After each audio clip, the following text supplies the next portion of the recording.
Bueno, entonces hablábamos de esas flechas de colores y los colores y el grosor indican, digamos, las relaciones mayores o menores que existen entre estos servicios de los ecosistemas, que provienen de los ecosistemas, con los componentes del bienestar humano. Así que está íntimamente ligado, ¿sí? Y si no viene directamente de la naturaleza, es probable que haya sido inspirado en la naturaleza. Pero bueno, sin embargo hay un gran deterioro. Y en el último informe de este panel científico del IPBES, que está basado en el estudio de la pérdida de la diversidad, a ver, voy a activar mi puntero.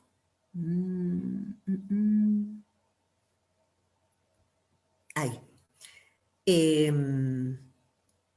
Acá tenemos algunos de los principales perturbaciones que están ocurriendo sobre los ambientes marinos, de agua dulce o terrestres. Y entonces, aquí vemos, concentrándonos en lo que se refiere a las aguas dulces, porque bueno, esa es la temática en la que yo trabajo, vemos que este componente de color violeta es uno de los más grandes y se trata de los efectos que tienen los cambios en el uso del suelo, ¿sí? En los usos para agricultura, los usos para urbanización, ¿sí? La deforestación. Entonces, todo eso tiene un impacto muy grande sobre los ambientes acuáticos. También ustedes lo ven ahí, sobre terrestres, en este caso, sobre el marino en forma menor. En el marino, uno de los factores más importantes es la explotación directa de los recursos, ¿sí? Y entonces así lo podemos entender en estas columnas transversales con los colores, esta información acerca de cómo estos ambientes están siendo afectados. Bueno, pero los ecólogos y el estudio de la ecología han servido para diversas soluciones, para diversas aplicaciones.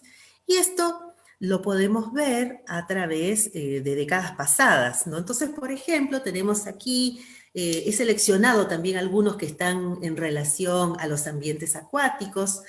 El hecho de haber empezado los estudios de la calidad de agua en los lagos y en los ríos, estudiando la presencia de estos nutrientes que son el fósforo y el nitrógeno y que tienen, su acumulación tiene efectos muy grandes sobre los ambientes acuáticos. Entonces los ecólogos estudiaron en la década de los 60 y descubrieron de qué se trataba y qué pasaba. Este fósforo y este nitrógeno abunda en los pesticidas, en los detergentes con los que se lavan la ropa, en los fertilizantes. Y entonces, cuando se llegó a entender esto, se pudo manejar esta situación para restablecer la salud de algunos lagos y algunos arroyos de las comunidades, ¿sí? Muchos de los cuales fueron recuperados. También los ecólogos han estudiado el efecto de las especies exóticas, ¿sí? Estas especies exóticas que son trasladadas en forma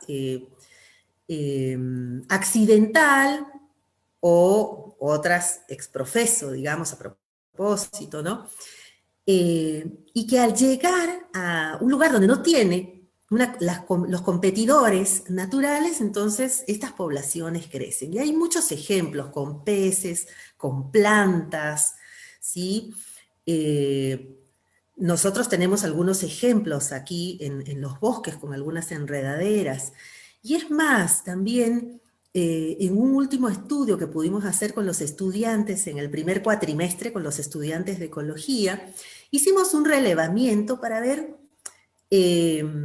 cómo estaba estructurado el arbolado urbano de la ciudad de San Salvador de Jujuy y de algunos otros distritos como Palpalá, incluso trabajamos en Calilegua porque eh, los estudiantes, que eran los que tenían que hacer el trabajo de terreno y no se podían mover de sus casas, entonces los estudiantes trabajaron cada uno en parcelas cerca de su casa. Y ahí también nosotros fuimos descubriendo que los alumnos estaban en diferentes lugares, ¿no? Como les digo, en Palpalá, en El Carmen, en Calilegua. Entonces la muestra con la que hemos trabajado proviene de todos estos lugares, con la sorpresa que más del 70% de las especies que componen el arbolado urbano son especies exóticas. Y son especies, en la mayoría de los casos, que no son recomendables para ser plantadas en las veredas.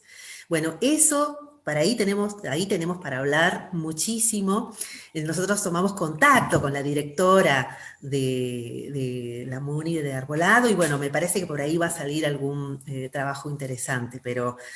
Justamente estaba por hacerte esa pregunta, saber si habías podido tener contacto con el área de espacios verdes, que es quien controla el arbolado urbano, porque es sí, muy sí, sí. interesante eso, Es muy sobre interesante el todo trabajo, sí. porque tenemos programas, digamos, como el de plantar el árbol en tu vereda, otros programas como los de participación popular, donde los vecinos también, como una forma de pago de algunas tasas, como de alumbrado y limpieza que están debiendo, también hacen trabajos en la vía pública y en este caso hemos hecho en Marina Vilte algunas plantaciones, siempre asesorándonos con la gente de Espacios Verdes. Pero está Claro, buenísimo, claro. esos documentos están disponibles, digamos, como para bajar de alguna página o para tenerlos, o no sé. Mira, ahora vamos a tener unas jornadas en el mes de noviembre, a fines de noviembre, así que los voy a invitar para que ustedes también puedan acceder. Ahí van a presentar el trabajo los estudiantes Perfecto, y la idea perfecto. es que después esto derive en una publicación, porque es muy interesante el resultado.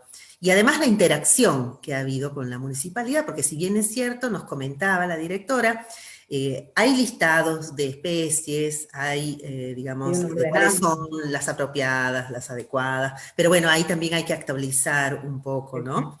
Y, pero ¿qué pasa? Bueno, los vecinos no sabemos, y Ujú, ahí está el problema.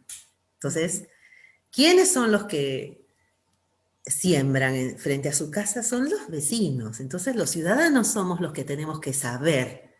Si nosotros no sabemos, sembramos el que no color de las flores o por la copa, etcétera. Pero entonces, ese es un ejemplo bastante así contundente en el cual estos estudios podrían finalizar en una acción que haga que este 70% pueda irse, digamos, revirtiendo y tener en el arbolado especies nativas tan bellas, ¿no? Como Sí, las que sí, tenemos aquí. Y de herbáceas. Entonces, ahí también hay todo un nicho para estudiar, para trabajar en colaboración quizá con los viveristas, con la gente que le gusta hacer los cultivos, porque claro, cuando tú vas a un vivero a comprar herbáceas, ¿qué compras? El agapanto, la salvia, el hemerocalis, o sea, todas esas especies son exóticas, son muy lindas, pero son exóticas. Eh, Mira acá, yo justo puse una foto, no sé si la ustedes la pregunta. conocen, esto que parece una calita, que en este fin de semana, cuando fuimos a una caminata, la vimos. Es una especie nativa, es una herbácea nativa, pariente de la cala y es una arácea. Y entonces, bueno, tomamos la foto, consultamos, habían muchas, muchas, muchas ahí, ese camino podrían cultivarse, imagínate, para tenerlas en un cantero, ¿no? Pero bueno, eh, hay mucho trabajo por hacer. En resumen, hay Sí, mucho trabajo por hacer. sí, sí, Lo sí, sí, mismo en el totalmente. parque. Los ecólogos también han descubierto que hay plantas acuáticas, ¿no? Plantas de pantanos y de humedales que constituyen filtros naturales para extraer sustancias contaminantes, materia orgánica o algunas sustancias inorgánicas, incluso metales, ¿sí? Entonces esa es otra rama que estudia la fitorremediación, se llama. Y justo mañana vamos a tener una charla ahí en la cátedra, donde uno de los especialistas es el doctor Gabriel Basílico, nos va a hablar justamente sobre esto. ¿Sí? Así que bueno, después ya yo les puedo pasar el contacto porque es muy interesante. En vez de hacer una planta de tratamiento tradicional, se puede trabajar con estos filtros en base a plantas nativas, ojo, de cada lugar, ¿sí? Entonces, es otra eh, de los conocimientos, digamos, que han ayudado también al estudio de la ecología. Bueno, sin embargo, más del 80%, y siguiendo hablando de los ambientes acuáticos, más del 80% de las aguas residuales, o sea, de las aguas de los baños, ¿sí? De las aguas de las alcantarillas, de aguas resultantes de actividades humanas, se vierten directamente en los ríos o en el mar sin ningún tratamiento. Y eso nosotros lo vemos. No podemos decir que no. A donde vayamos lo vemos, lamentablemente, ¿no? Y además de los contaminantes eh, más conocidos, ahora ya se está estudiando otro tipo de contenidos que se encuentran en el agua y es muy alarmante. O sea, todos los fármacos que vos tomás y que eliminás por las heces o por la orina, van a llegar a los ríos. Está demostrado que los niveles de antibióticos, de fármacos, cualquiera, el ibuprofeno, drogas, están llegando a los ríos y tienen efectos adversos. Aún todavía falta mucho para cuantificar, ¿sí? Hormonas. Otra de las sustancias también nuevas, entre comillas, son los microplásticos. Son partículas pequeñitas, pequeñitas de plástico que están llegando también a los ambientes acuáticos. Y tú dices, pero ¿de dónde vienen? Sabemos de dónde vienen, ¿no? De toda esta particularización, digamos, de los plásticos que conocemos. Pero también proviene hasta de nuestra ropa, de cuando se lava, porque la ropa tiene un alto contenido de material plástico, y entonces también eso es lo que se está encontrando.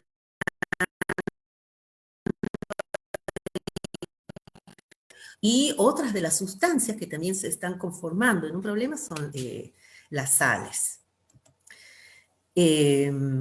Siguiendo con los ambientes acuáticos, entonces, los ecólogos han estudiado y han cuantificado que el 87% de los humedales han desaparecido en los últimos 300 años. Es mucho, ¿verdad? Es mucho. Nosotros, las personas que vivimos cerca de lugares donde hay fuentes variadas de agua, esto quizás no lo percibimos de manera, ¿no? Muy regular, pero a medida que el recurso agua es más escaso, ya la gente se está dando cuenta, se está secando la laguna, el río trae menos agua, lo han desviado, han hecho un trasvase, etc. Es otra señal de alarma que no nos podemos quedar quietos como si nada, porque en algún momento también nos va a tocar a nosotros. Estamos ante la presencia de un cambio climático. Hemos escuchado y estamos escuchando mucho acerca de eso. Y que, por ejemplo, en las zonas altas, hay unos trabajos que estábamos leyendo recientemente, del año 2019, donde se en campo y con datos obtenidos a través de los anillos de crecimiento de árboles muy longevos como las queñuas, esas queñuas que tenemos en la provincia de Jujuy y que están distribuidas a lo largo de la cadena de los Andes. Hay algunos ejemplares que tienen 700 años.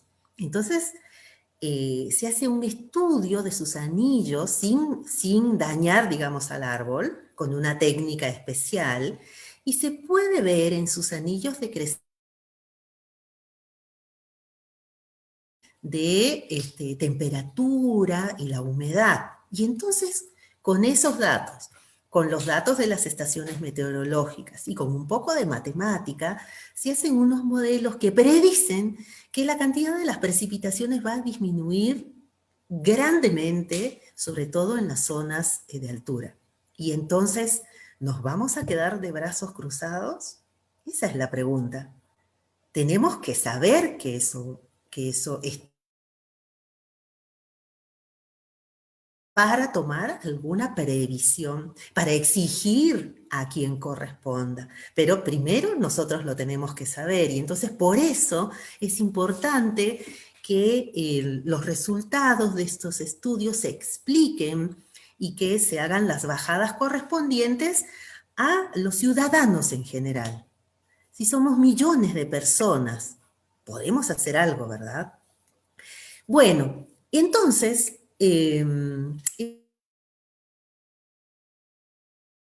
estudiar, para hacer estudios ecológicos, ¿no? Bueno, yo les voy a contar que nosotros utilizamos un método que es el estudio de bioindicadores, de organismos animales y vegetales microscópicos que habitan en el fondo de los ríos. ¿Sí? Porque parece, cuando tú vas al río y te bañas y todo, parece que o sea, el agua es transparente y que no hubiera nada más. Pero entre las rocas, que muy grande de organismos que tienen múltiples funciones para que las aguas de ese río y toda la materia orgánica que viene de los árboles, que se forma a través de la fotosíntesis, para que todo eso funcione, sirva de alimento para todos los organismos, para que se oxigene el agua, para que se libere de sustancias de desecho y para que funcione bien. Y estos organismos, animales como estos macroinvertebrados bentónicos, así se llaman, bentónicos porque viven en el fondo en relación al sustrato, que puede ser arena, fango, barro, o pueden ser rocas, o pueden ser también plantas acuáticas que crecen en el fondo de estos ambientes acuáticos. Entonces, mientras más diverso, más heterogéneo es ese hábitat, ese ambiente, hay más espacio. Entonces, la diversidad es mucho mayor en estas zonas, mientras más heterogéneas, más diferentes sean. Si el lecho es solamente una capa de arena y nada más sin vegetación, sin rocas, entonces no hay mucho lugar donde vivir, donde esconderse, donde comer, entonces, bueno, solamente van a poder estar ahí los organismos que tengan adaptaciones para eso, ¿sí? En eso se basa la bioindicación.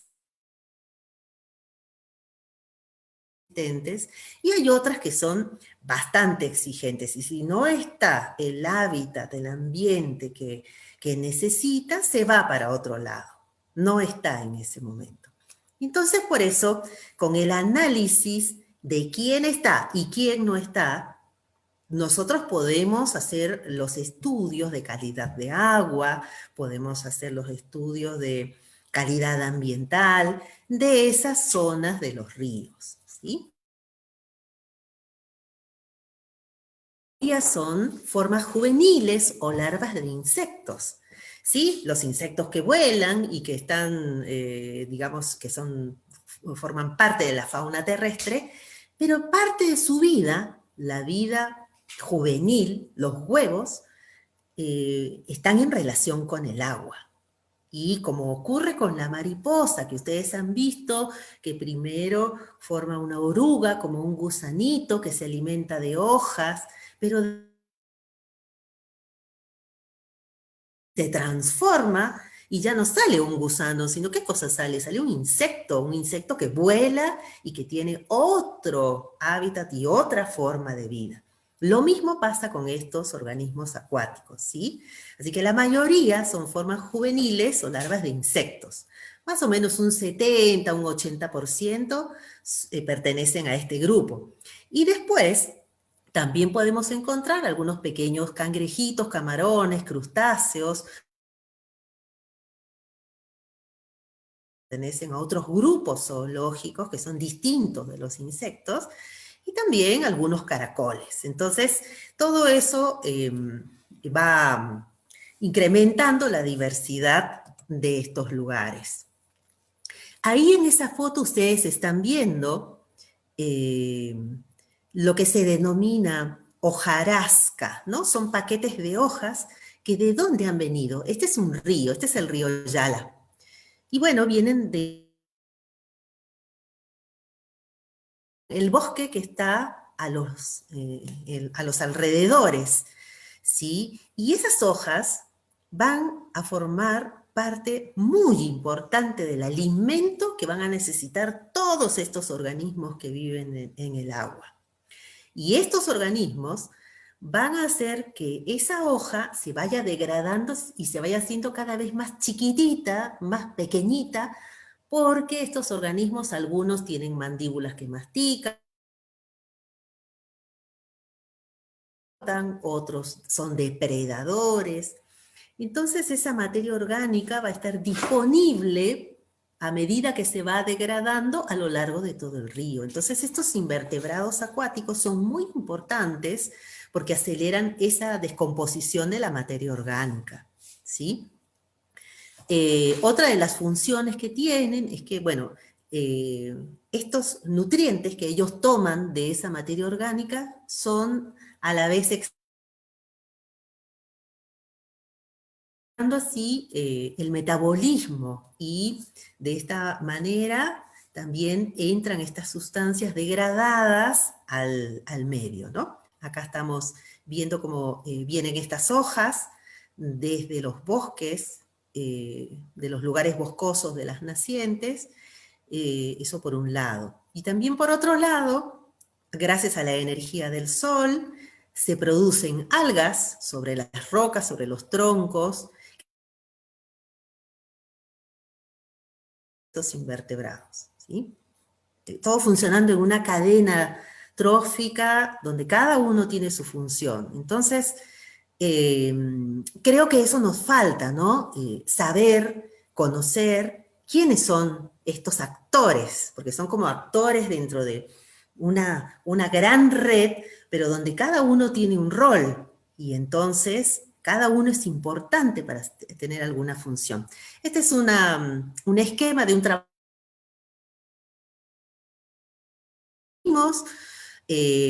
a través de este estudio ecológico, la red trófica y cómo se interrelacionan y cómo son importantes fuentes de alimento estos invertebrados.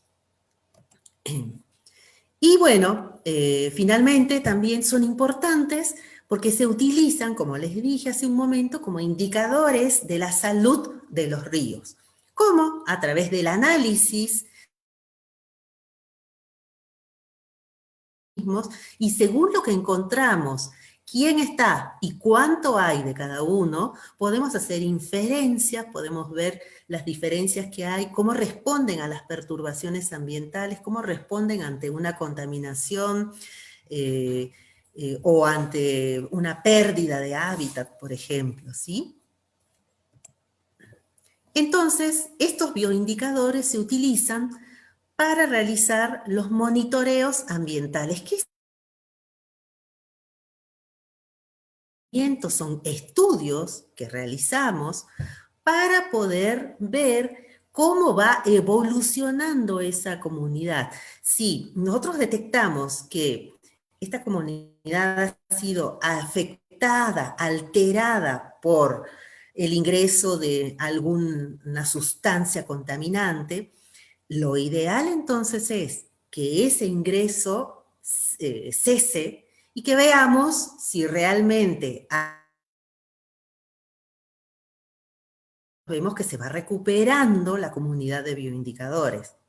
Incluso se utilizan como vigilantes, le decimos nosotros vigilantes ambientales, porque lo que sucede muchas veces es que la normativa contempla el estudio de los parámetros físicos y químicos, ¿sí? Pero un análisis complementario sería el análisis de invertebrados, porque ellos están ahí, viven ahí, son sedentarios, entonces también dan información complementaria.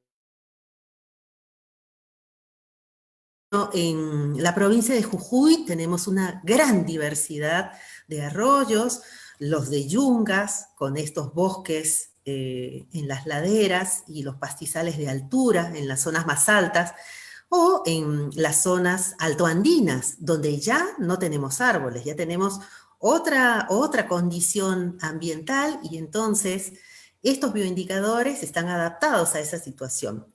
Lo que nosotros encontramos a estas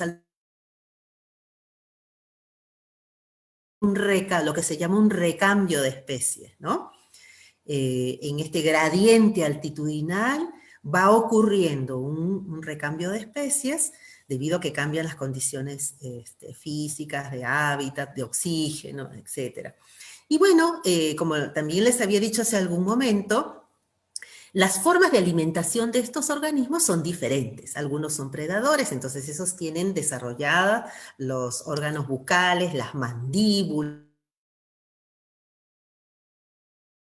de la estructura bucal, o también hacemos estudios del contenido estomacal, de lo que comen, que eso es como lo más seguro. Hay otros que son herbívoros o raspadores y se alimentan de esta película muy rica de algas que se llama perifitón, que crece sobre las rocas, que a veces cuando caminamos por el río nos resbalamos y nos caemos. Bueno, eso es una comunidad que tiene una biomasa muy importante y que sirve de alimento. Herbívoros o raspadores, ¿sí? Después están los que trituran o rompen las hojas que les mostré ahí, esas hojas, esos paquetes de hojas. También hay otros que filtran, entonces que tienen en el aparato bucal, tienen como unos penachos, unos pelos, unas setas que les permiten mover, hacer una corriente de aire y capturar las partículas de las cuales se alimentan. Y miren de los invertebrados de los ríos de Jujuy. Miren este tubo tan precioso que está construido, así como la oruga construye ese capullito y después se convierte en mariposa.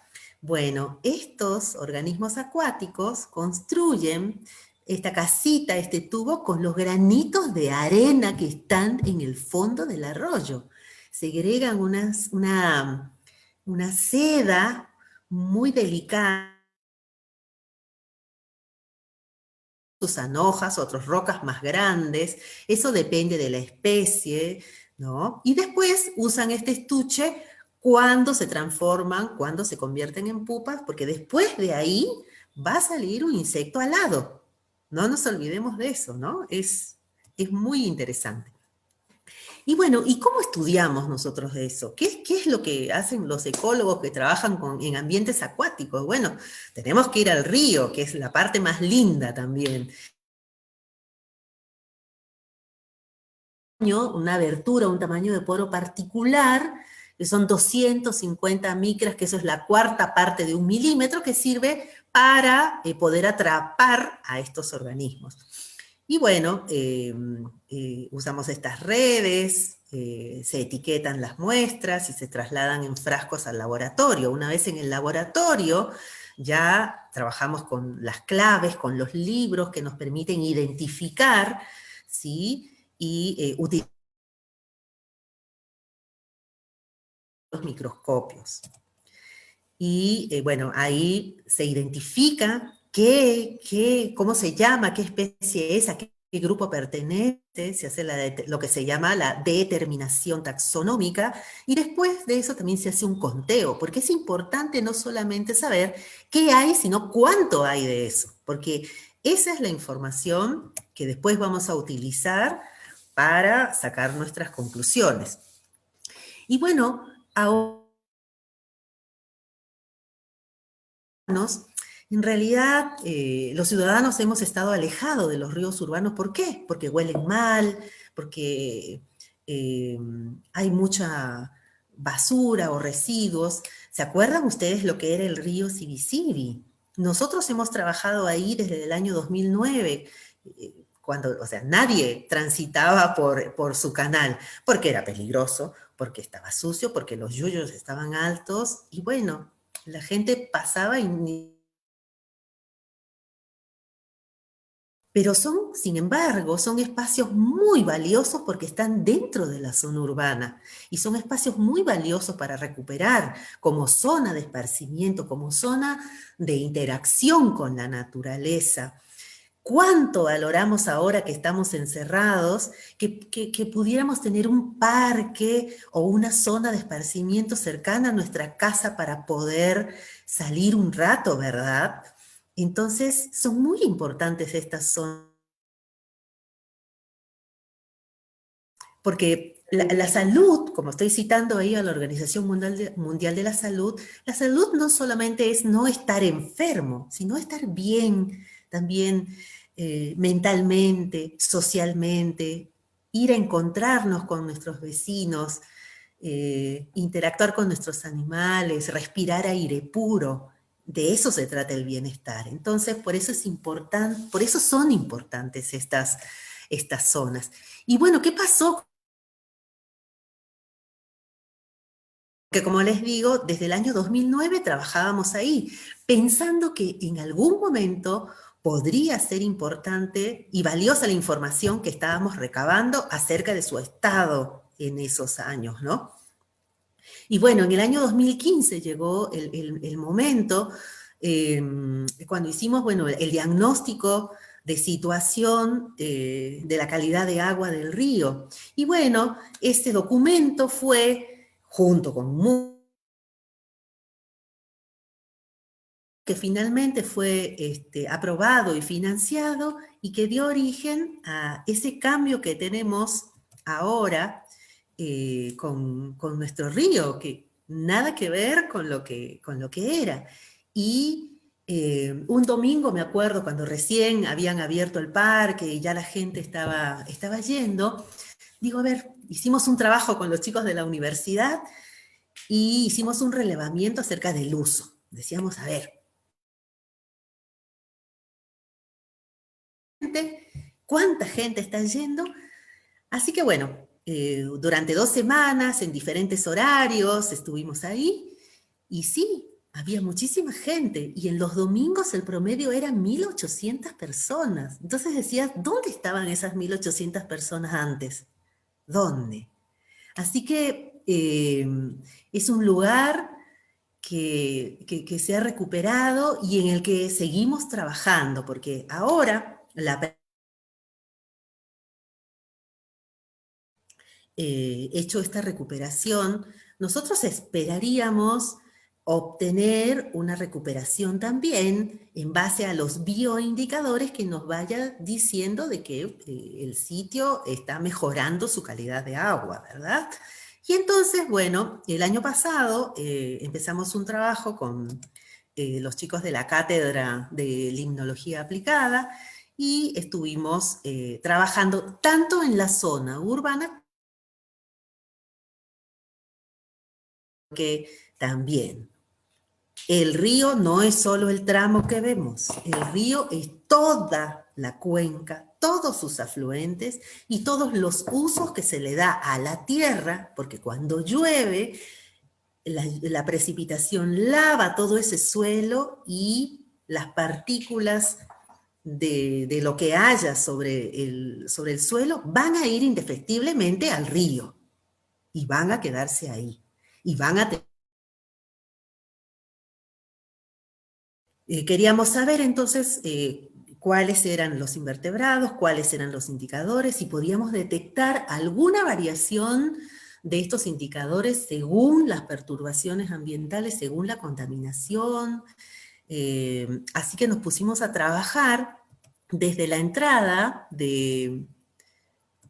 A ver, aquí está. Esta es la parte más alta, como ustedes ven, es una zona todavía semi-rural. Ahora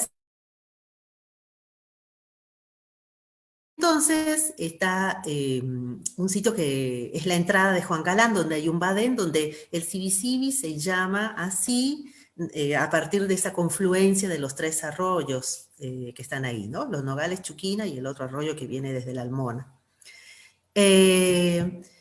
Ahí nosotros tenemos un criadero de cerdos, entonces decidimos también tomar un punto de muestreo bajo el criadero de cerdos para ver del efluente que sale de ese criadero.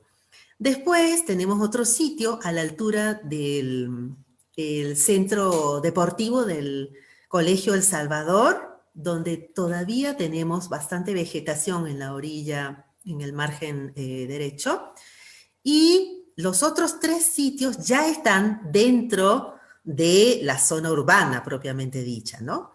Cerca al lago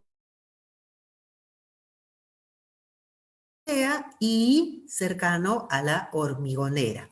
Entonces, establecimos esos 6 sitios de muestreo. Nuestra hipótesis era que, bueno, en teoría, si el río tiene la misma calidad de agua buena, nosotros tendríamos que encontrar las comunidades de invertebrados y los bioindicadores semejantes, con una composición, con una estructura semejante en cada uno de esos sitios. Bueno, se tomaron las muestras, como ya les expliqué, se trabajó en laboratorio, 27 taxones o especies o morfotipos diferentes de organismos acuáticos, con una abundancia, o sea, todo lo que contamos, separamos, fueron 3.089 individuos. Es un trabajo bien arduo, ¿no? Acá tenemos una tablita donde vemos la riqueza, es decir, cuántas especies hay en cada uno de los sitios y la abundancia. Analizamos 6 muestras y obtuvimos que casi el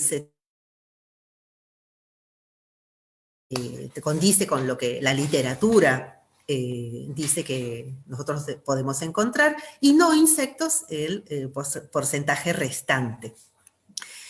Acá no vamos a entrar en muchos detalles, pero estos análisis, que son análisis de diversidad de diferente tipo, simplemente nos muestran que hay como 2 grupos de sitios, estos que tienen una riqueza mayor y estos que tienen una riqueza menor, que ya lo vimos en la tabla, porque aquí estamos viendo lo que se llama, es una métrica de diversidad que se llama especies efectivas, ¿sí? Y vemos que aquí destacan 2 de los sitios. Uno es el criadero de cerdos y el otro es el centro en el Colegio El Salvador. Y después tenemos un tercer grupo donde están los restantes sitios. En tercer lugar, es otro análisis de las métricas de diversidad de una especie por sobre todas las demás dentro de la muestra, porque eso también tiene un valor indicador y una información importante. Y aquí nos destaca que hay una gran dominancia de alguna especie en el criadero de cerdos, en ese sitio donde estábamos trabajando. Estas se llaman curvas, estas son unas curvas. ¿Cuál es la especie dominante, digamos, en cada lugar? Entonces, en Galán, nosotros tenemos este grupo que se llama Quironómide y estos oligoquetes, que son grupos absolutamente tolerantes, ¿sí? En el criadero de cerdos tenemos estos puntitos, indican el número de las especies. Acá teníamos 13 y acá tenemos el menor número de especies, la menor riqueza. Es decir, que hay una pérdida ahí, hay una pérdida de diversidad. también hay una gran dominancia de especies tolerantes. A diferencia de lo que encontramos en el tercer sitio, en donde tenemos una cantidad de especies mayor, una riqueza mayor, pero además una gran abundancia de este grupo Leptoflébide, que son especies muy sensibles, es decir, que solamente las vamos a encontrar en los lugares donde el agua, la calidad de agua es buena. Así que con los sitios anteriores, con los sitios de la parte alta. Y la teoría dice que siempre los sitios de la parte alta son los sitios más prístinos y que el deterioro va ocurriendo a medida que vamos bajando en el río, pero aquí no nos pasa eso. Es como que nace y ya hay un impacto ahí, ¿sí? Y después los otros sitios ya en plena zona urbana, con más especies.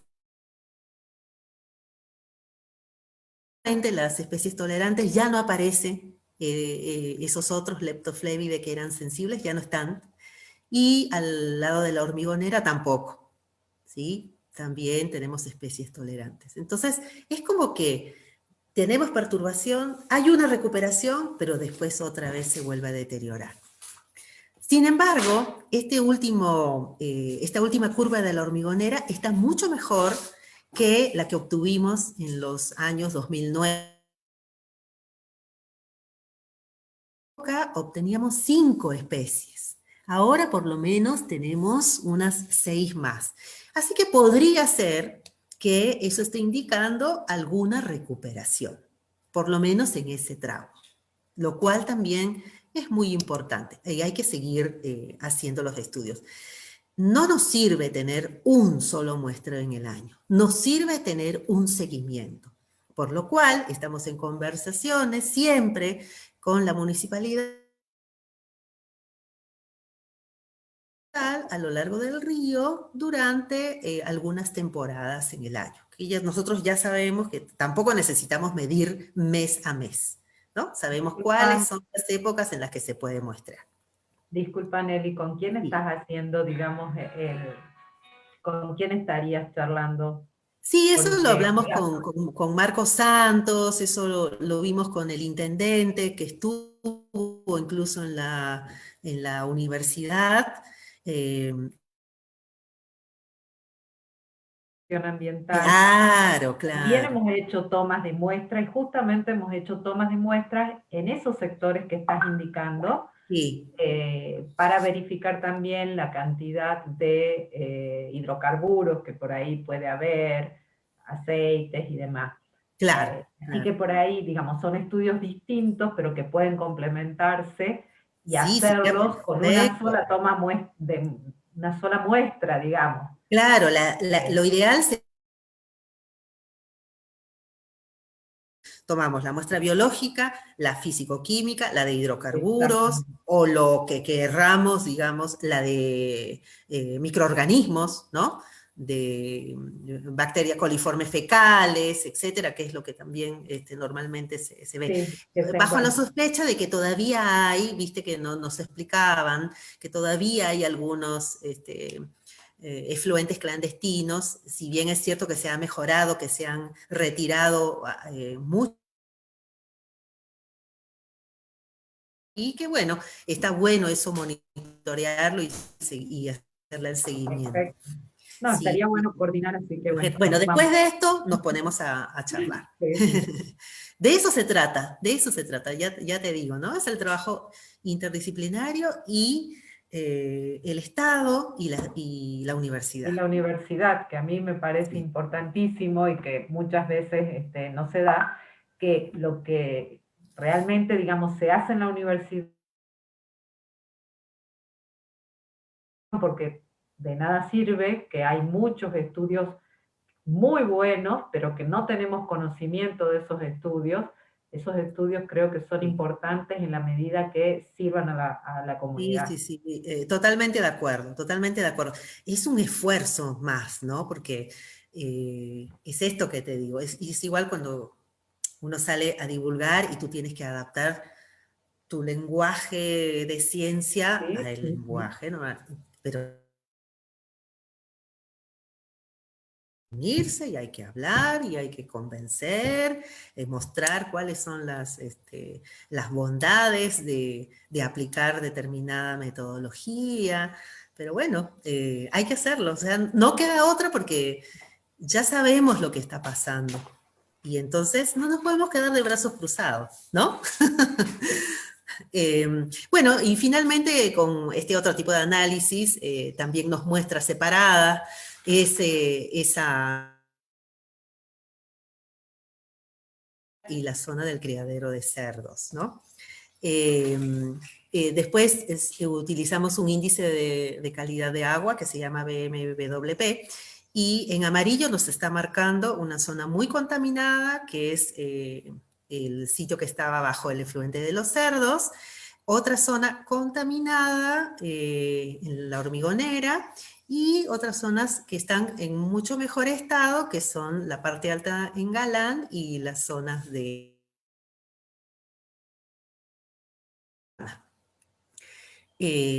así que bueno, comprobamos que efectivamente hay variaciones y hay respuestas ante la perturbación, tanto de los macroinvertebrados como tanto a través del uso de estos índices de calidad de agua.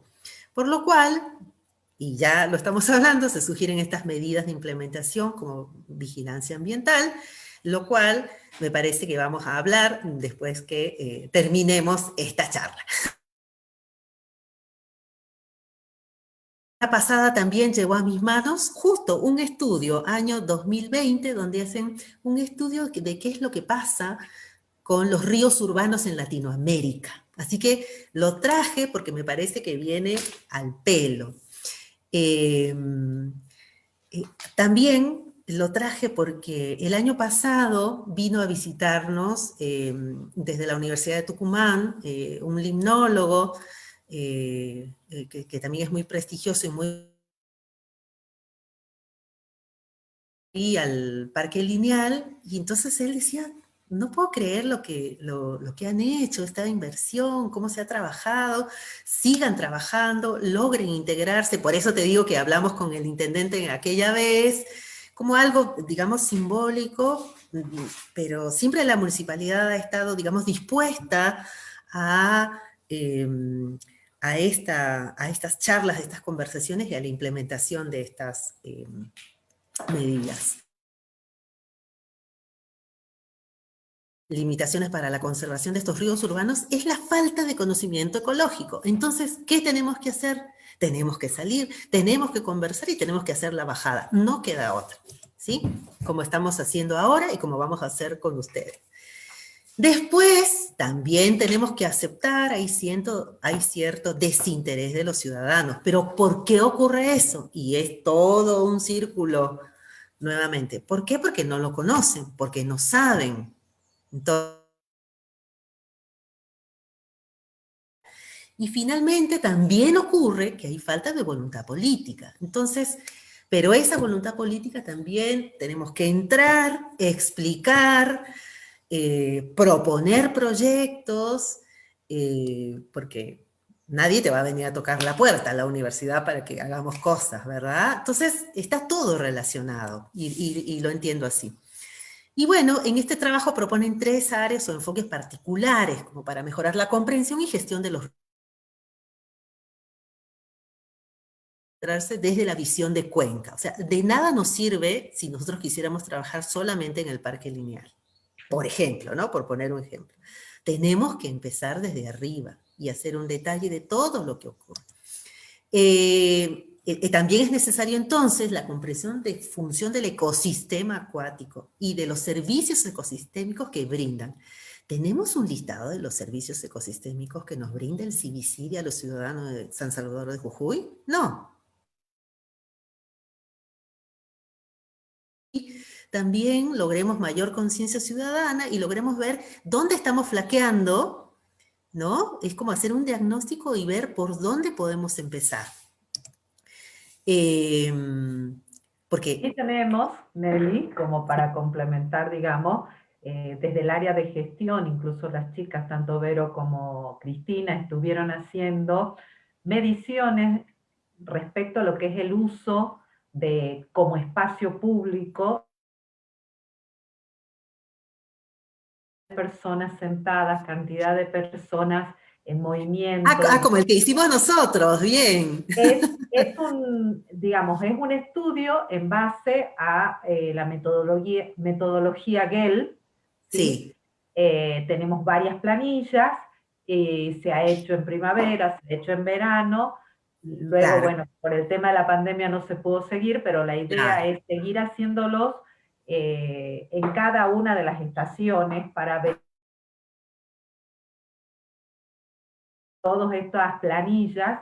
Se respondió muy bien y tiene valores muy altos respecto a lo que es calidad, a que es un punto de encuentro, a que tiene sombras, tiene protección, y bueno, ahora estamos hemos recibido las estaciones meteorológicas para la alerta temprana. O sea, Perfecto. se sigue trabajando con este proyecto para seguir mejorándolo, Así es. y bueno, Bueno, están como a dice ahí, ¿no? disposición Para estas. justificar grande. Tú caminas no, no te pasa que tú caminas por el parque y es como si estuvieras en otro mundo en que arriba está Totalmente. todo el tránsito y está ocurriendo lo que sucede en la ciudad. Exacto. Entonces, a una distancia de, ¿cuántos? 3 metros 3 metros logramos arriba, eso. sí. Es increíble, entonces hay que Claro. Pero aprovecharlo, también ¿no? ahí, no, también ahí surge un problema, que por eso también están colocados en todo, que es un río de montaña, que es un río que puede inundarse, es un parque que se puede inundar, y que es importante que estemos atentos Eso es fundamental. más allá, digamos, de todas las estrategias de resguardo, cámaras, alarmas y demás. Es importante de que nosotros sepamos cuando se oscurece el agua, cuando comienza a traer elementos como ramas y demás, Claro, es claro, sí, probable que esté sí. O creciendo. sea, cuando estamos en la temporada de lluvia, ¿no? Todo también explicarlo, ¿no? Cómo Exacto. funciona. Hay muchas cosas para hacer. Tenemos más encuentros y diálogos ambientales, así que seguramente vamos a poder seguir hablando. Sí, sí. Así que bueno, quería terminar nomás con esto, respondiendo la pregunta, entonces, ¿por qué es importante la ecología para los habitantes de la provincia de Jujuy? Bueno, principalmente eso, para conocer y valorar los servicios ecosistémicos, por ejemplo, para entender el cambio climático, para tomar conciencia, generar recursos, para prevenir, planificar, toma de decisiones, para exigir políticas de gestión ambiental, Ujú. para tomar conciencia ciudadana y formar comunidad. Así que bueno, yo creo que este mensaje, nuevamente lo menciona Rolando porque nos marcó. Y mi agradecimiento a mi equipo de trabajo, los estudiantes y becarios de la facultad, que tienen siempre todas esas ganas para seguir. Y simplemente comunicarles que tenemos un libro general.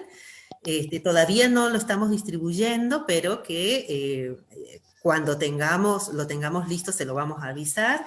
Es un libro con todo, ejemplos de la provincia de Jujuy, un manual que es para nuestros estudiantes, pero también puede servir para los profes de las escuelas, por ejemplo, o para un libro de consulta en general. Así que bueno, Nelly, yo les agradezco por eso y bueno, me despido de ustedes y les... Nelly. Sí, sí, quien, Sí. Nelly, yo soy Cris. Me dijo Liliana Lupo que en ese libro estamos en los agradecimientos.